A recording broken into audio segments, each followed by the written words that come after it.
السلام عليكم ورحمة الله وبركاته मेरा नाम शबीर है और मैंने इंस्टीट्यूट में teacher training boot camp for उलमा का स्टूडेंट को आपको पता है कि हम हर दफ़ा एक नए टॉपिक के साथ आगे बढ़ते हैं नए डिस्कशन के साथ जो आज जो हमारा टॉपिक है वो है how to overcome self doubt and build confidence Ah, in that's a this great step. Regard in So the this key is to start small and build confidence. Try setting achievable goals, focus on your strengths, and remind yourself that your voice matters. You can also practice by sharing your ideas in smaller, supportive spaces first and slowly expand from there. So, in this regard, I'm really glad that helped. my first question, If, what no, does if anything self-doubt? else comes to mind, whether it's about passion, social media, or just your next steps, I'm here and happy to help. Okay, my next question, what does self-doubt mean to you personally?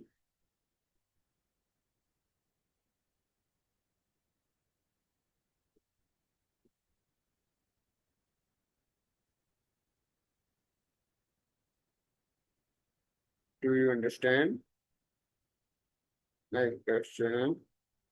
What does self-doubt mean to you personally?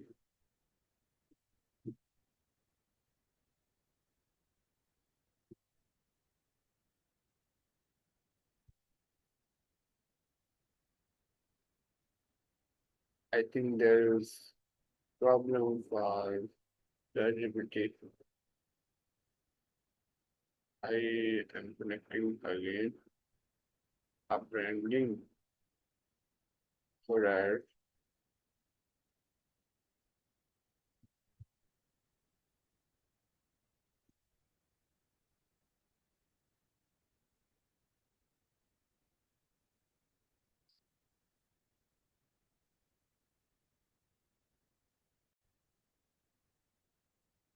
Okay, as I tell you, All right. Take my care. And if you ever have more questions or just want to chat, I'm here for you. Have a great day. okay, as I tell you, to the topic, You're very welcome. I'm glad I could help. Take care and talk to you soon. how to overcome self-doubt and build confidence. In this Of regard, my course. first If anything question. else pops up or you just want to discuss something new, I'll be here. Okay, my first question: what does self-doubt mean to you personally? Yeah, for me, self doubt is that inner voice that questions whether I'm good enough or if I'm on the right track. It can be really paralyzing, but I think when I recognize it, I can pause, reflect, and remind myself of past successes so it doesn't completely take over. Good. When do you usually feel the most self-doubt? Of course, if you ever want to talk more about that or just need a little encouragement, I'm always here to listen. You've got this. Okay. What are the common cause of self-doubt in students? You're welcome. I'm really glad I could be here for you. Just remember you're not alone, and every step you take, even the small ones, is still progress. My question, what are the common causes of self-doubt in students?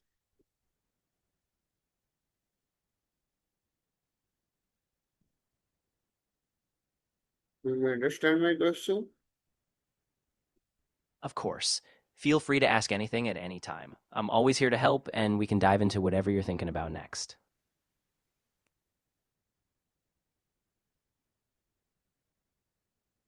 Okay, I repeat my question. What are the common causes of self-doubt in students?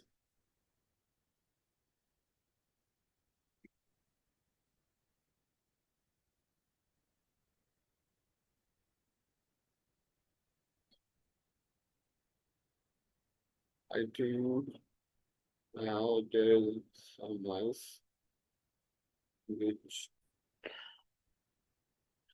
I again repeat my question. That is, what are the common causes of self-doubt in students? Yeah, that's a really common issue. Often, self doubt in students comes from things like fear of failure, high academic pressure, comparing themselves to peers, or past experiences of not meeting expectations. All of that can create a cycle of doubt, even when they're truly talented. Good. How can negative thinking affect confidence?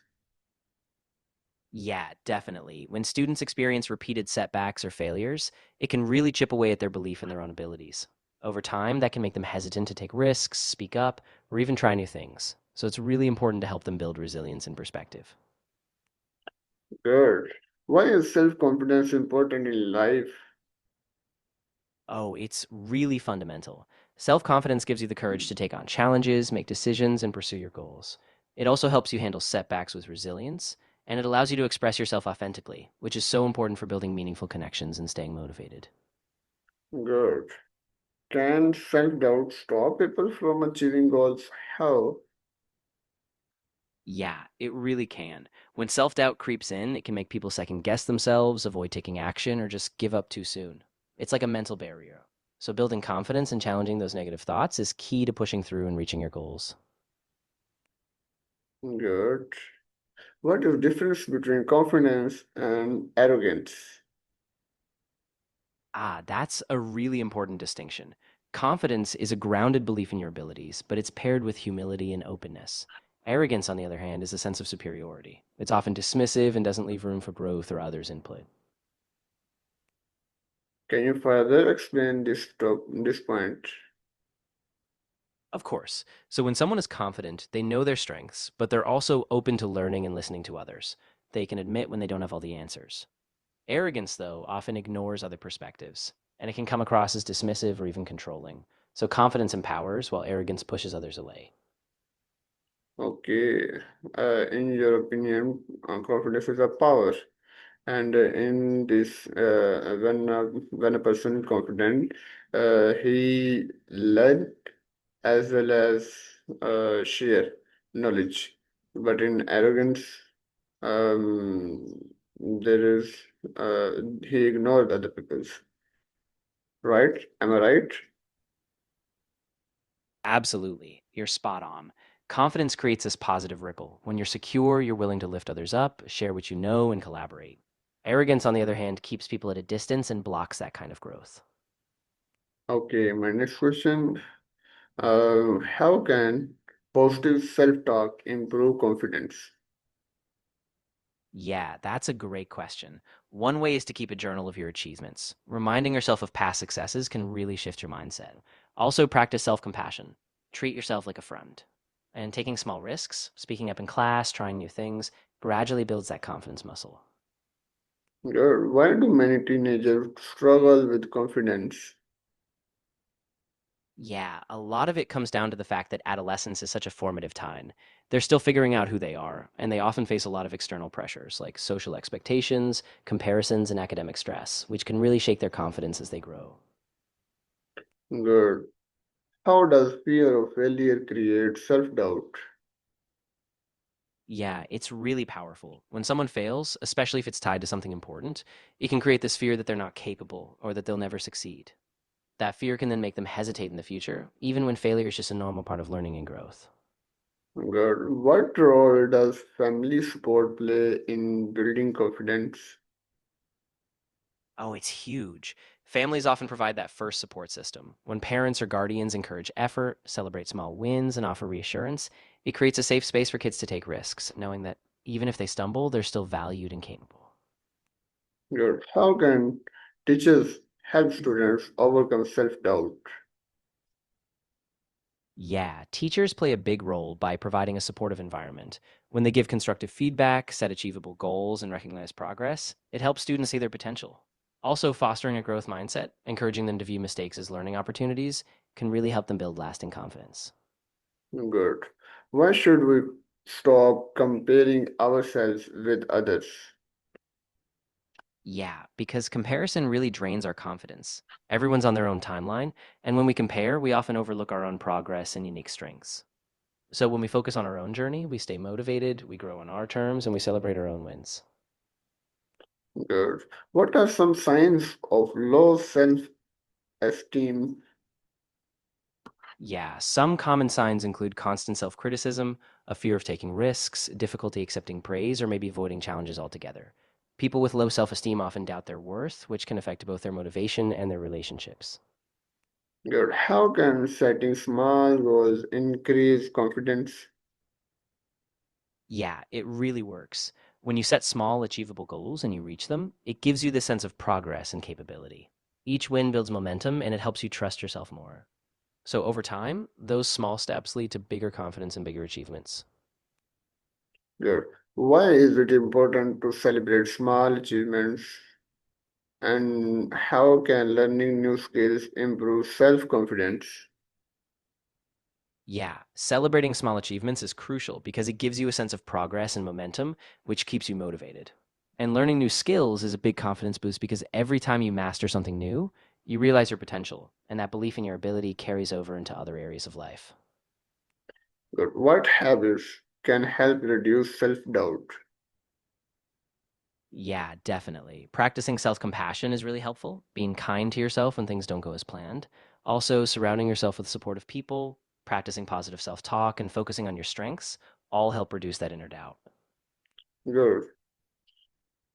How I'm does preparation help build confidence?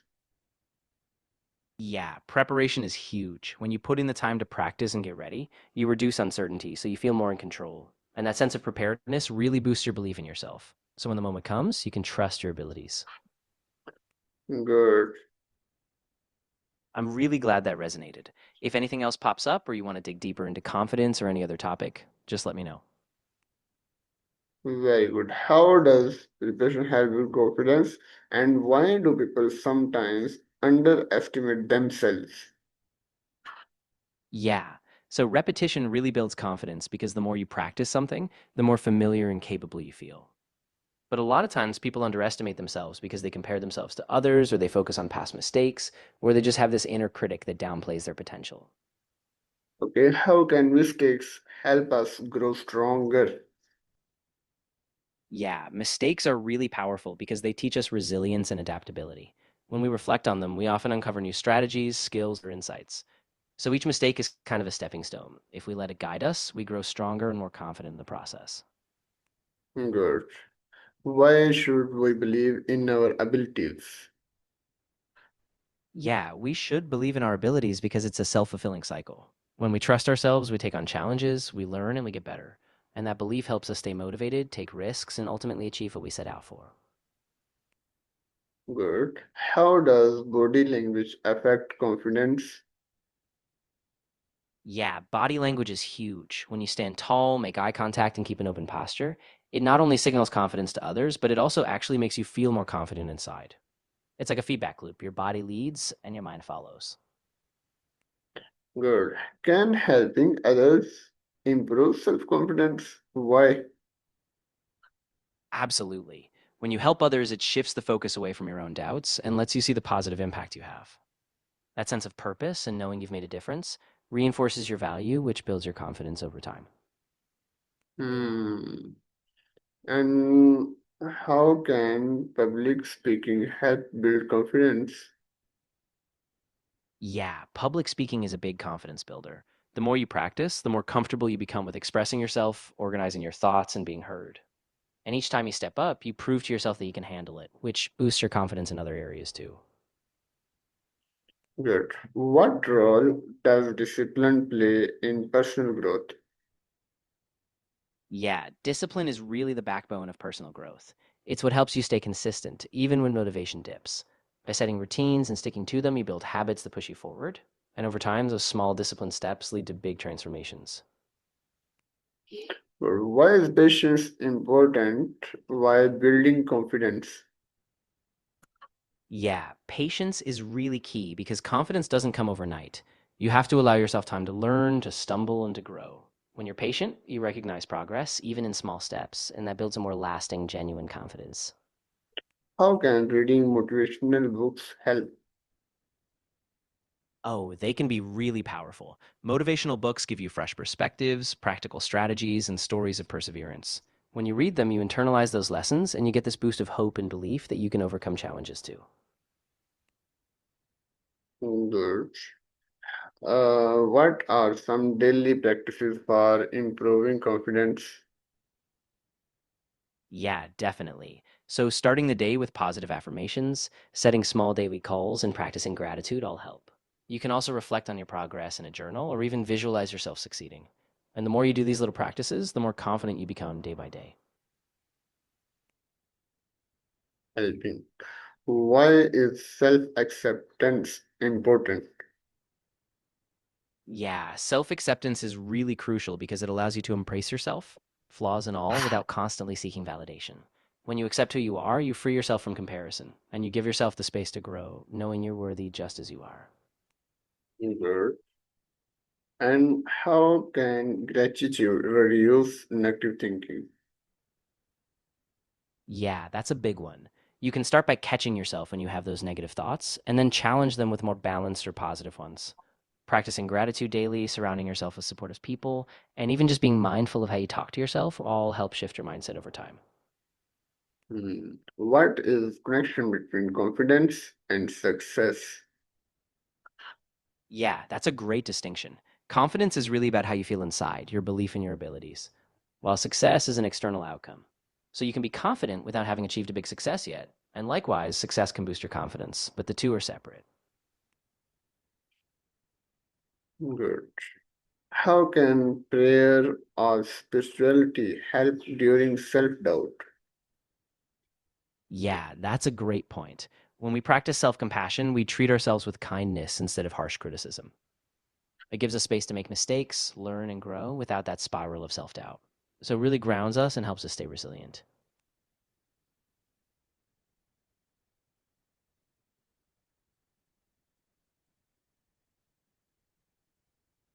Why should we avoid negative company? Yeah, that's really important. Negative company can really drain your confidence and reinforce self doubt. But when you surround yourself with positive, supportive people, you get encouragement, constructive feedback, and that sense that you can keep going. Good. How do supportive friends help build confidence? Yeah, supportive friends are huge because they remind you of your worth, they cheer you on, and they offer a safe space to be yourself. When you have people who believe in you, it's easier to take risks, step out of your comfort zone, and trust yourself. Good. Can exercise improve mental confidence? How? Yeah, absolutely. When you focus on self care, like getting enough rest, exercising, and practicing mindfulness, it boosts your overall well being. When you feel good physically and mentally, that naturally gives you a stronger sense of confidence in yourself and your abilities. How can good communication skills increase confidence? Yeah, good communication skills make a huge difference because when you express yourself clearly and you feel understood, it reduces that anxiety around being judged. You know what you want to say, so you feel more in control. And that naturally builds confidence in both the personal and professional situations. What should you do when someone criticizes you unfairly? Yeah, that's really tough, but it's important to stay grounded. Take a breath and separate the criticism from your self worth. If there's a nugget of truth, you can learn from it. But if it's just unfair, remind yourself of your value, lean on your support system, and keep moving forward. I want you should further explain. Of course. So when someone criticizes you unfairly, it's really easy to internalize it and start doubting yourself. But that's when it's crucial to pause and take a step back. Ask yourself if there's any constructive element you can take away, but also remind yourself that one person's unfair opinion doesn't define you.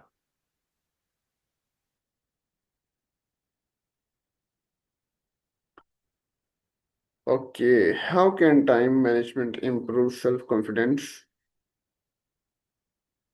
Yeah, time management is really empowering because when you organize your tasks, meet deadlines, and follow through on what you planned, you feel more in control.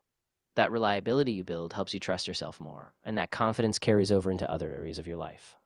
What are the dangers of overthinking? Yeah, overthinking can be really draining. It keeps you stuck in analysis paralysis, so you don't take action. It can also feed self doubt and anxiety because you keep replaying worst case scenarios. So it's important to recognize when you're overthinking and give yourself permission to take a step forward, even if it's just a small one. Okay, how can focusing on strengths reduce self-doubt? Yeah, that's a big one. When you focus on your strengths, you shift your attention away from what you can't do, and you give yourself credit for what you do well. This builds a sense of capability and progress, so even when self doubt creeps in, you have a solid foundation to remind yourself of what you're capable of.